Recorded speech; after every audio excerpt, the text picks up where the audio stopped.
বাংলাদেশের অন্তর্বর্তী সরকারের প্রধান উপদেষ্টা ডক্টর মোহাম্মদ ইউনূসের সঙ্গে আজ শুক্রবার ফোনে কথা বলেছেন পাকিস্তানের প্রধানমন্ত্রী শাহবাজ শরীফ। পাকিস্তানের প্রধানমন্ত্রীর কার্যালয়ে প্রেস উইংসে সংবাদ বিজ্ঞপ্তিতে এই তথ্য জানানো হয়।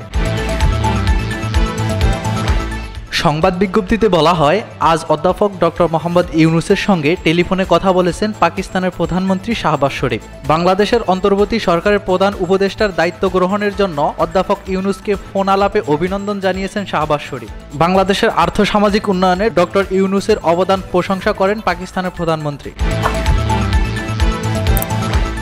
তিনি বাংলাদেশের সাম্প্রতিক বন্যায় ব্যাপক ক্ষয়ক্ষতির ঘটনার সমবেদনা জানান। সংবাদ বিজ্ঞপ্তিতে বলা হয়, ফোন আলাপে পাকিস্তানের প্রধানমন্ত্রী বিভিন্ন ক্ষেত্রে সহযোগিতা বাড়ানোর মাধ্যমে দ্বিপাক্ষিক সম্পর্ক পুনরুজ্জীবিত করার গুরুত্বের উপর জোর দেন।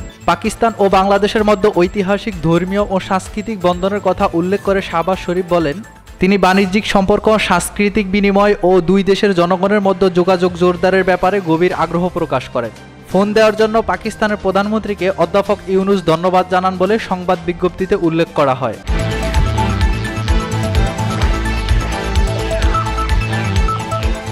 Mohammad Rashed, sky channel.